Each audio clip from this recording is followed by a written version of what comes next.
नमस्कार साथियों, मैं देवेंद्र शर्मा आपका स्वागत करता हूं अपने YouTube चैनल देवेंद्र की पोस्ट में। साथियों, आगामी लोकसभा चुनाव 2024 के लिए भाजपा विरोधी गठबंधन INDIA के गठन को लेकर के 3 बैठकें हो चुकी हैं।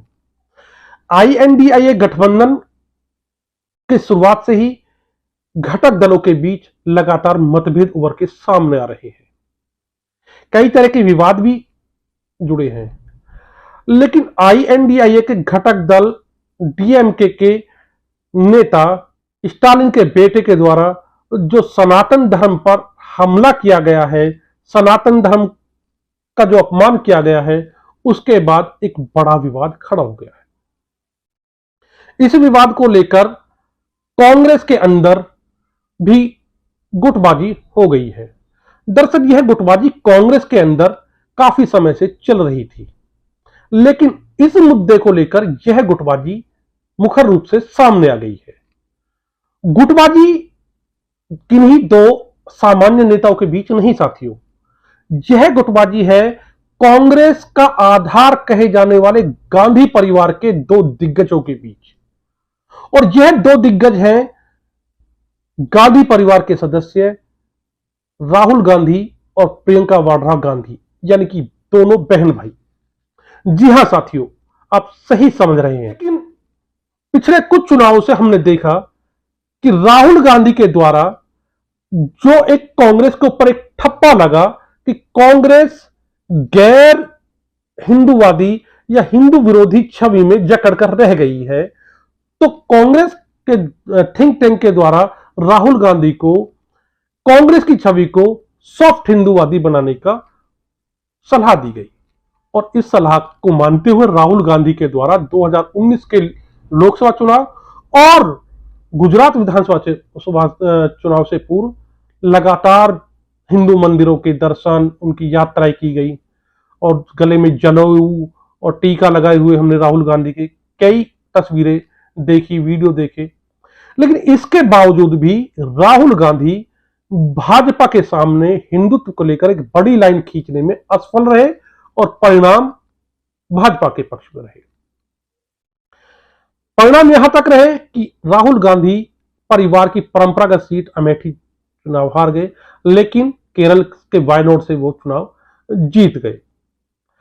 साथियों, राहुल गांधी के राजनीतिक गुरु दिग्विजय सिंह को बताया जाता है और दिग्विजय सिंह को ख्यात है उन्होंने किस तरह हिंदुओं को भगवा हिंदू आतंकवाद और कसाब को लेकर के किस तरह की टिप्पणी रही, और ओसामा बिन लादेन जो आतंकवादी अंतरराष्ट्रीय आतंकवादी रहा था, उसके लिए ओसामा जी जैसे शब्दों का इस्तेमाल किया। वहीं दूसरी तरफ प्रियंका गांधी के राजनीतिक सलाहकार हैं आचार्य प्रमोद कृष्णम।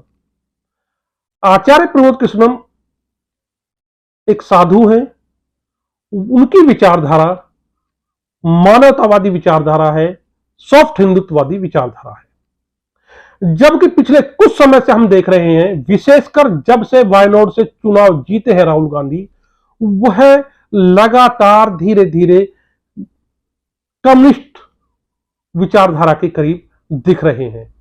उनके चारों तरफ कम्युनिस्ट आइडियोलॉजी के लोग जो कांग्रेस के बड़े पदों पर हैं या कांग्रेस के नीति निर्धारक हैं, वह राहुल के चारों तरफ देखे जाते हैं। इसका परिणाम है कि कांग्रेस की जो कमेटी है, जो कांग्रेस के अंदर ऐसे लोगों को महत्वपूर्ण पद दिए गए जो या तो कम्युनिस्ट आइडियोलॉजी को पसंद करते हैं या फिर कम्युनिस्ट पार्टी को छोड़कर कांग्रेस में आए हैं। इनमें से एक नाम कन्हैया कुमार का भी है, जिसके द्वारा जवाहरलाल नेहरू यूनिवर्सिटी में भारत विरोधी नारेबाजी या भारत विरोधी गतिविधियों में संलिप्त होने के आरोप लगे हैं। कन्हैया कुमार को हाल ही में कांग्रेस पार्टी के अंदर महत्वपूर्ण और बड़ा पद दिया गया है। इस बात को लेकर जो कांग्रेस के अंदर सॉफ्ट हिंदूवादी धड़ा है, वह नाराज है। यहां तक कि आचार्य प्रमोद कृष्ण को पार्टी के अंदर इस बार कोई बड़ी जिम्मेवारी नहीं दी गई है। तमिलनाडु के मुख्यमंत्री स्टालिन के बेटे उदयनगिरी के द्वारा सनातन के ऊपर बहुत बड़ा हमला किया गया। उदयगिरी के द्वारा कहा गया कि सनातन धर्म डेंगू मलेरिया जैसी बीमारियां हैं और इसको समूल नाश कर दिया जाना चाहिए। इस वक्तव्य के बाद जहां राहुल कैंप सिरे से स्टालिन के बेटे के बयान को खारिज नहीं कर रहा है, गाहे बगाहे उसको अप्रत्यक्ष रूप से सपोर्ट कर रहा है, कुतर्क गढ़कर उसके बयान को जस्टिफाई करने का प्रयास किया जा रहा है। यहां तक कि कांग्रेस के राष्ट्रीय अध्यक्ष मल्लिकार्जुन खड़गे के बेटे के द्वारा भी स्टालिन के बेटे उदयनगिरी के बयान का समर्थन किया गया है। वहीं दूसरी तरफ प्रियंका कैंप के द्वारा इस वक्तव्य का घोर विरोध किया जा रहा है। आचार्य प्रमोद कृष्ण ने खुलकर इस पर आपत्ति जताई है। उन्होंने यहां तक कह दिया है कि सनातन और हिंदू धर्म को गाली देना एक फैशन बन गया है। उन्होंने कहा है कि इस तरह के बयान इंडिया गठबंधन के लिए बहुत हानिकारक होंगे और यदि कांग्रेस पार्टी ऐसे बयानों का खंडन नहीं करती है तो यह कांग्रेस के लिए भी आत्मघाती हो सकते हैं। आचार्य प्रमोद कृष्ण ने यहां तक कहा है कि सत्य सनातन पर आघात करने वाले भारतीय नहीं हो सकते हैं। उदयनगिरी के द्वारा सनातनियों की आस्था पर कुठारघात किया गया है। उन्हें उनके खिलाफ सख्त कार्रवाई होनी चाहिए। यानी कांग्रेस के ही एक धड़े के द्वारा आईएनडीए गठबंधन के जो दल हैं डीएमके, उनके नेता के खिलाफ कार्रवाई की मांग की गई है। तो साथियों, जहां अभी आईएनडीए गठबंधन अभी पूरी तरह से मूर्त रूप में नहीं आ चुका है, ऐसी स्थिति में कांग्रेस के अंदर राहुल कैंप बनाम प्रियंका कैंप के बीच जो मतभेद उभर के सामने आ रहे हैं, वह कहीं ना कहीं आईए गठबंधन के लिए बहुत बड़ी चिंता का विषय है। यानी कि कांग्रेस सनातन को लेकर दिए गए बयानों को लेकर सॉफ्ट हिंदुत्व और हार्ड हिंदुत्व के विचार को लेकर बटी हुई दिखाई दे रही है। कांग्रेस के अंदर जहां एक तरफ राहुल कैंप भाजपा का विरोध करते करते सनातन संस्कृति और सनातन आस्था पर प्रत्यक्ष अप्रत्यक्ष रूप से प्रतिघात का समर्थन कर रहा है, वहीं दूसरी तरफ कांग्रेस के अंदर प्रियंका कैंप के फॉलोअर यह बात कह रहे हैं कि भाजपा और सनातन दोनों अलग हैं। भाजपा का विरोध करते करते पार्टी नेताओं को सनातन आस्था और सनातन पहचान, सनातन संस्कृति के खिलाफ नहीं जाना चाहिए।